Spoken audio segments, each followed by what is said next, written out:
Dans cette vidéo, on va parler d'Emmet. Emmet, ça permet de taper des bouts de code de HTML et de CSS plus rapidement. Vous allez le voir, c'est assez puissant.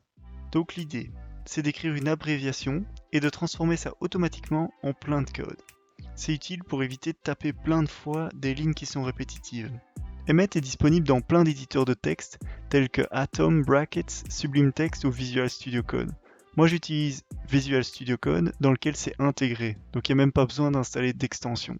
Me voici dans Visual Studio Code pour que je vous montre comment ça fonctionne. J'ai ici tapé une abréviation et ensuite j'appuie sur CTRL et espace pour afficher les suggestions. Je peux refaire le raccourci CTRL espace pour afficher un aperçu de ce qui va être imprimé. Et ensuite, je n'ai qu'à faire Enter ou Tab pour compléter.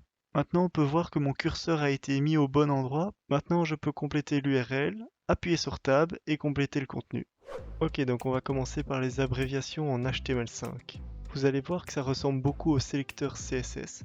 Donc par exemple, si je tape p.banana, ça va me créer un objet paragraphe avec comme classe banana.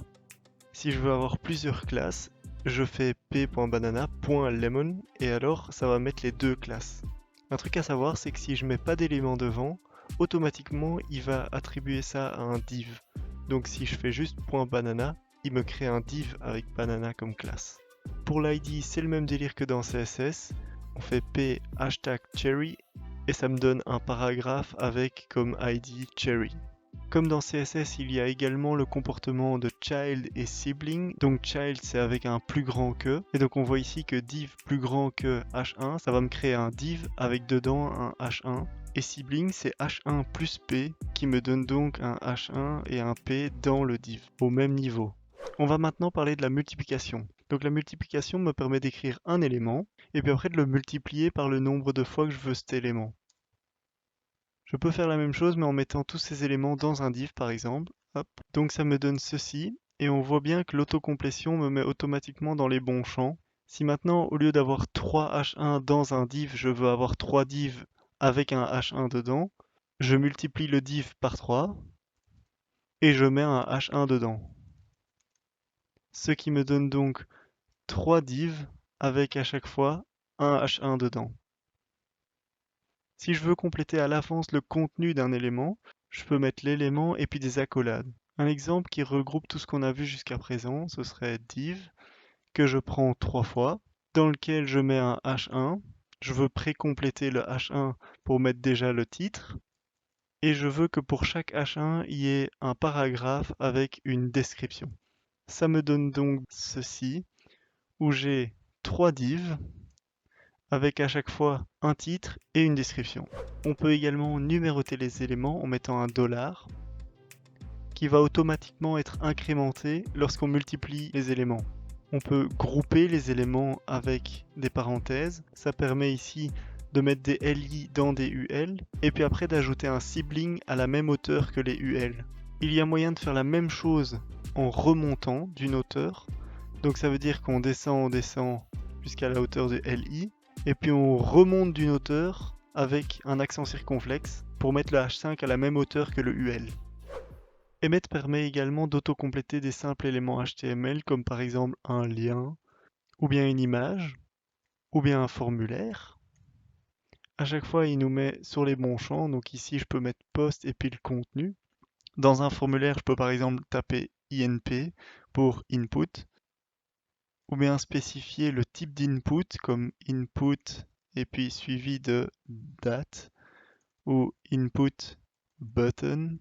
Et parfois il y a des abréviations comme input B juste pour button. Emmet me propose également d'entrer des abréviations pour les commentaires juste avec un C.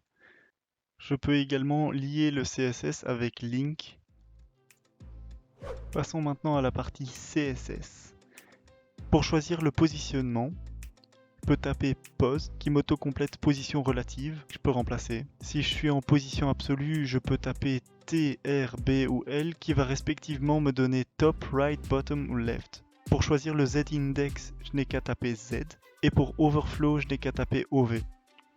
Pour align et justify, on peut taper AC pour align content, AI pour align items et AS pour align self. Et c'est la même chose pour Justify, avec C, I et S pour Content, Items et Self. Pour jouer avec les espaces, on tape M pour Margin, et puis MT, MR, MB, ML pour Margin Top, Margin Right, Bottom et Left. Et c'est la même chose pour le padding mais avec P. Pour les dimensions, on peut choisir la largeur avec W, Mao, Miu. C'est horrible à la prononciation mais c'est pas compliqué à retenir. Ma pour max et Mi pour min. Idem pour la hauteur. Pour les polices de caractères, on peut taper FZ pour la taille, c'est le Z de size. Et on peut taper FF pour Font Family. Je peux compléter le fond d'écran avec BG, Background, ou bien Background Color, ou bien Background Image. Je peux également choisir la couleur avec C et l'opacité avec OP. Si je veux mettre un champ en important, il me suffit de taper le point d'exclamation et ça va auto-compléter important. Pour finir, le bord peut être défini avec BD. Et puis on retrouve BT pour border top, BDR pour border right, BB pour border bottom et BL pour border left. Voilà, ce sera tout pour Emmet. Si vous voulez apprendre à utiliser des variables CSS, n'hésitez pas à regarder ma vidéo précédente. Et si vous voulez que je continue à faire ce style de contenu, abonnez-vous. En fait, c'est un ordre. Abonne-toi. Abonne-toi.